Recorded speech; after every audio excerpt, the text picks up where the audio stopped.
మంగళగిరి నియోజకవర్గ ప్రజలకు అన్ని విధాల అండగా ఉంటానని మంత్రి నారా లోకేష్ భరోసా ఇచ్చారు. ప్రజల సమస్యల పరిష్కారం కోసం ఉండవల్లిలోని నివాసంలో రెండవ రోజు ప్రజా దర్బార్ నిర్వహించారు. ఇందులో సమస్యలు చెప్పుకునేందుకు ప్రజలు పెద్ద ఎత్తున తరలివచ్చి సమస్యలను ఆయన దృష్టికి తీసుకువచ్చారు. డిఎస్సి 2008 జీవో నెంబర్ 39 ప్రకారం ఎంటీఎస్ కాంట్రాక్ట్ పద్ధతిలో పనిచేస్తున్న 2193 మందిని క్రమబద్దీకరించాలని ఆంధ్రప్రదేశ్ వెలుగు టీచర్స్ ఫెడరేషన్ ఆధ్వర్యంలో లోకేష్ ని కలిసి విన్నవించుకున్నారు.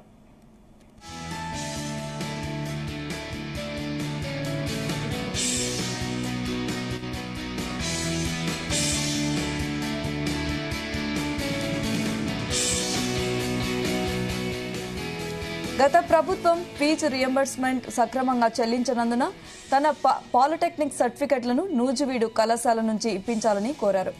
ఆచార్య నాగార్జున యూనివర్సిటీలో పనిచేస్తున్న బోధనేతర సిబ్బంది సేవలను 62 ఏళ్ల వరకు కొనసాగించాలని సిబ్బంది కోరారు.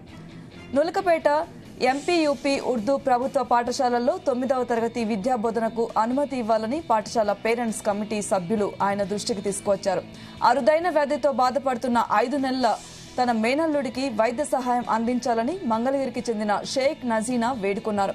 ఆయా సమస్యలను విన్న లోకేష్ పరిష్కారానికి కృషి చేస్తామని వారికి భరోసా ఇచ్చారు.